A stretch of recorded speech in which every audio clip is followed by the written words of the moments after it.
Eh bien salut tout le monde, j'espère que vous allez bien. On se retrouve aujourd'hui pour le Tech Actu comme tous les mardis à 18 h et on va parler que de hardware et bien sûr de cartes graphiques.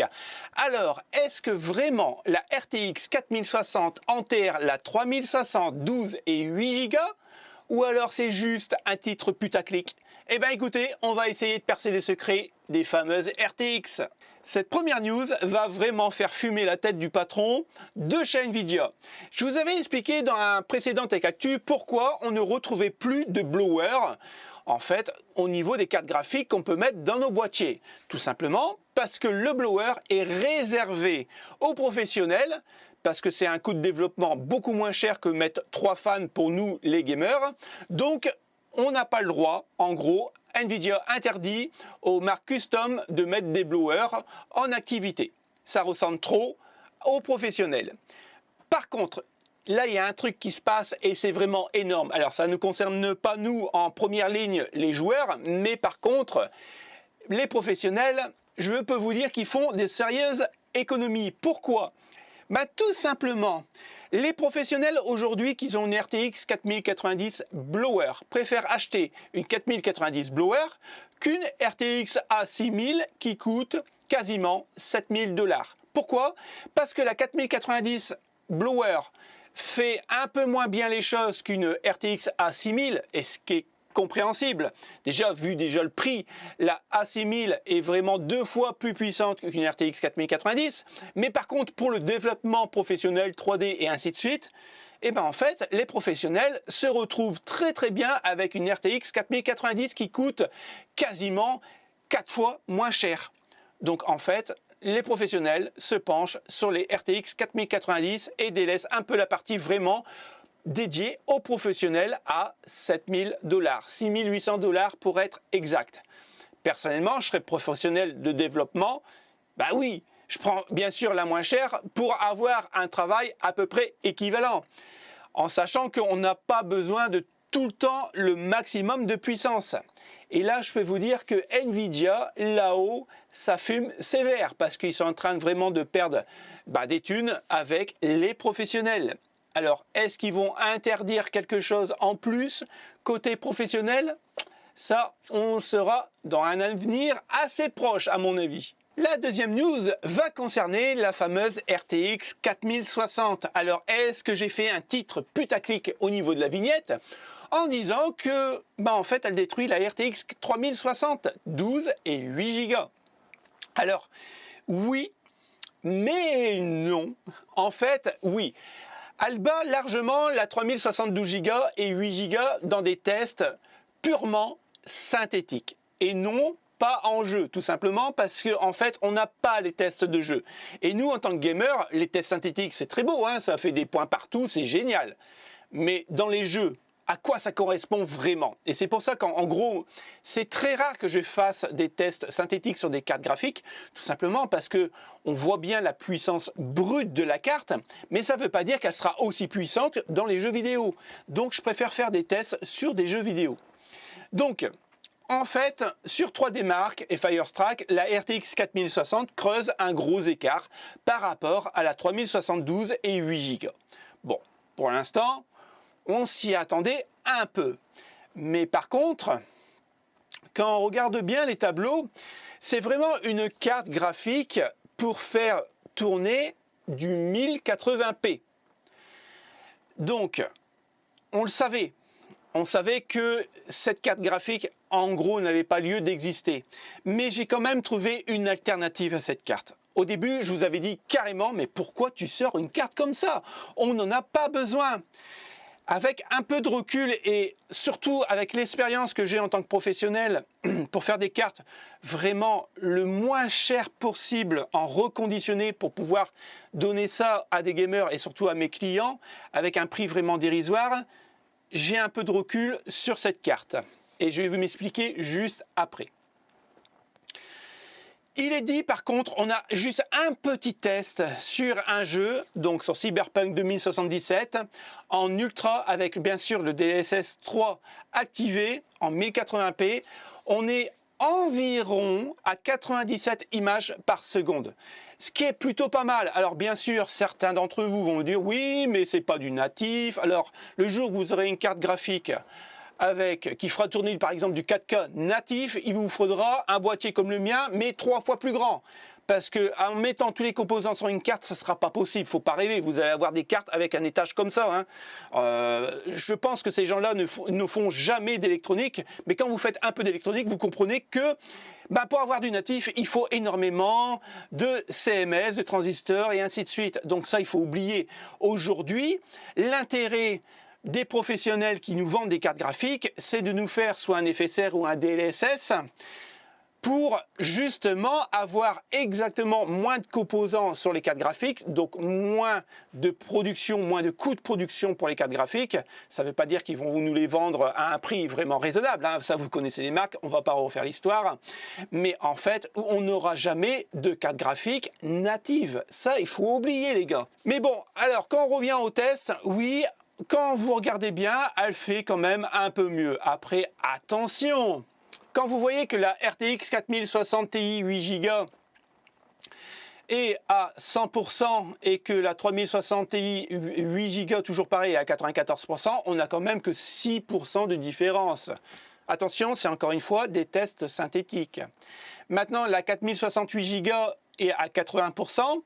Et on a quand même une belle petite différence par rapport, par exemple, à une 3072 Go qui fait encore largement les tafs. Pour rappel, donc pas la peine de se précipiter sur les 4060. Donc on est à 69%. Et pour la 8 Go, on est à 51%. Donc on gagne quasiment 30%, ce qui est plutôt pas mal. Par contre, il y a un truc qui se passe en ce moment. C'est que certaines cartes graphiques RTX 4060 coûteront bien plus cher que des 4060 Ti. Et comme il est dit dans le titre, quel intérêt! Aujourd'hui, le prix débute à 329,90 € pour une RTX 4060 et ça peut monter jusqu'à 500 €. Alors bien sûr, il y en a qui vont crier au scandale, 320 € pour une carte graphique, une merde pareille, ça vaut rien, c'est trop cher.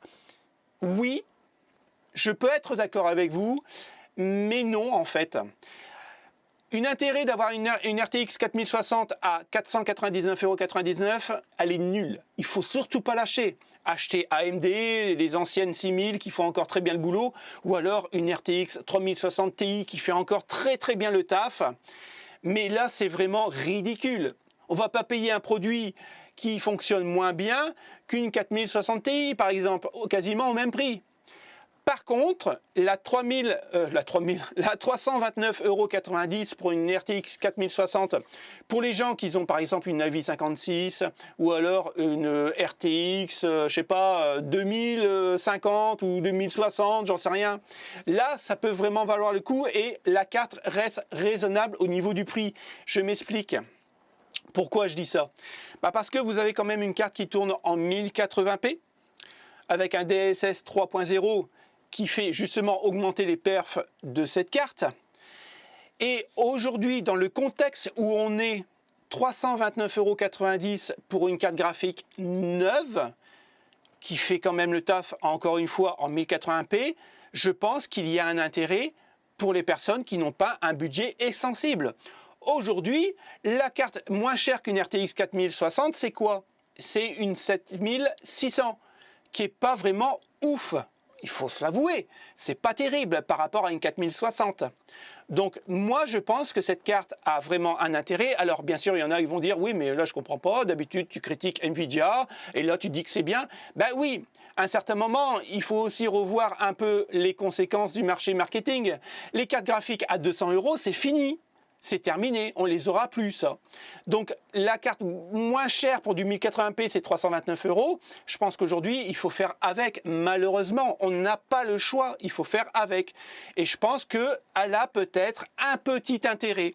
Mais attention, si elle se retrouve à plus de 329,90 €, là cette carte n'a vraiment plus d'intérêt. Parce que je vais vous parler d'une autre carte qu'on a complètement oubliée. Personne n'en parle. Alors j'ai été fouiller un petit peu et franchement, ça va être difficile. Et je pense que Nvidia est encore en train de nous préparer un coup de Trafalgar, que ça va arriver à la dernière minute en sachant très bien que les 4000, en fait, vont être remplacés très bientôt par les 5000. Je vous en parle juste après. Alors, il faut savoir encore une fois, c'est que Asus sera toujours plus cher. C'est comme ça, vous payez la marque. C'est des très bons produits, je vous l'accorde, mais Asus, malheureusement, est toujours plus cher que les autres marques. Bon, bah c'est comme ça, vous payez le logo ROG Strix. Donc on passe à 329,90 € pour l'Asus Dual, donc vraiment la bas de gamme. Ça ne veut pas dire que, attention, que c'est une mauvaise carte, c'est juste une entrée de gamme. Et la plus chère, la ROG Strix OC, je ne sais pas ce qu'elle va apporter de plus. Elle sera overclockée, bien sûr, d'origine, mais bon, on ne va pas gagner 100 FPS, il ne faut pas rêver. Là, on est à 500 €, c'est juste ridicule, quoi. C'est juste ridicule. Les tarifs pratiqués pour les cartes graphiques Gigabyte sont bien plus raisonnables. Alors là, attention, hein, mettre entre des pincettes, puisqu'on est à 381 € pour les entrées de gamme et on est à 419,90 € pour les plus hauts de gamme. Bah non, même 380 €, n'achetez pas, 329 € fera très bien l'affaire. Après, ben voilà quoi, il y a encore des RTX 3060 Ti qui coûtent moins cher que les 4060, bien sûr en occasion. Et ben, comment vous dire, elle fait mieux qu'une RTX 4060. Donc, à la rigueur, si vous voulez un petit peu plus de puissance et vous n'avez pas énormément de budget, passez au RTX 3060 Ti, mais vous n'aurez pas le DLSS 3.0. Après, voilà, c'est un choix. Moi, personnellement, entre les deux, je prends une 3060 Ti sans aucun problème. Maintenant, on va parler d'une chose qu'on ne parle jamais et peu importe les vidéos que vous voyez sur YouTube, on n'en parle pas parce qu'on n'a pas de news. Moi, j'en ai qu'une, c'est celle-ci. Alors là, les amis, rappelez-vous, les RTX 3050, ils sont sortis quand? Ben juste en fin de vie des RTX 3000. On est bien d'accord. Après, encore une fois, c'est une carte d'entrée de gamme, donc c'est du 1080p, il ne faut pas s'attendre à des trucs merveilleux. Mais pourquoi aujourd'hui on n'entend pas parler de prix, de date de sortie de la fameuse RTX 4050? Ben tout simplement, moi je vais vous le dire. Nvidia a décidé de mettre un peu en pause la RTX 4050. Je suis sûr et certain qu'elle est déjà en production et qu'on a déjà du stock. Mais pour l'instant, on ne les aura pas en magasin. Pourquoi? Parce que les 4060 vont sortir. La 4060 Ti 16 Go, qui est pour moi la plus intéressante, malgré qu'on n'a pas encore de badge dessus, elle n'est pas sortie, elle va bientôt sortir. Donc, pourquoi on va vous vendre une carte qui fait quasiment équivalence avec une RTX 4060 de base pour beaucoup moins cher et qu'on gagnerait pas beaucoup d'argent sur votre dos? Alors, on va attendre que vous achetez les 4060. Une fois qu'on aura bien vendu, qu'on aura gagné pas mal de thunes, la 4050, on vous la sortira. En gros, c'est ça le marketing. Donc, on a quelques petits leaks. Donc c'est bien une carte pour du 1080, qui est quand même assez proche de la 4060. En gros, je vous la fais courte. La 4050, c'est quoi? C'est une 4060 bridée. Même GPU, même procédé de gravure, bien sûr, elle sera castrée. Alors, est-ce que Nvidia prendrait les 4060? C'est pour ça que je vous dis qu'elle est déjà en production. Pour moi, Nvidia va prendre les 4060 qui ne me passent pas les tests de tableau pour la 4060. Il la dégrade en 4050. Je ne pense pas qu'ils vont fabriquer spécialement des 4050. Donc apparemment, la date de sortie devrait être en lieu et place au mois de juin 2023. À l'heure où je tourne, on est le 27/6, donc mardi, le Tech Actu. Et ben voilà, c'est tout ce qu'on sait en leak. Et à mon avis, elle sortira pas au mois de juin. Elle sortira juste après. Moi, je pense que courant septembre, octobre, voire même novembre, je dirais même pour être pessimiste, voire même décembre, pour les fêtes de Noël. Là, ils vont nous dire, bon les gars, une 4050, ça vous intéresse? Alors, en sachant que la 4060, qui n'est pas ouf non plus, est à 329 €, combien va sortir la 4050? Moi, pour moi, cette carte-là devrait tourner dans les 220 €. À partir de là, 220 € pour une 4050 qui fait du 1080p, qui fera moins bien sûr qu'une 4060, je pense, et encore, il faut regarder les specs, on ne les a pas. je pense que ça peut être une bonne alternative. Mais connaissant le marketing de chez Nvidia, on ne va pas se leurrer. Elle ne sera jamais à 220 €. À mon avis, elle va tourner autour des 260 €.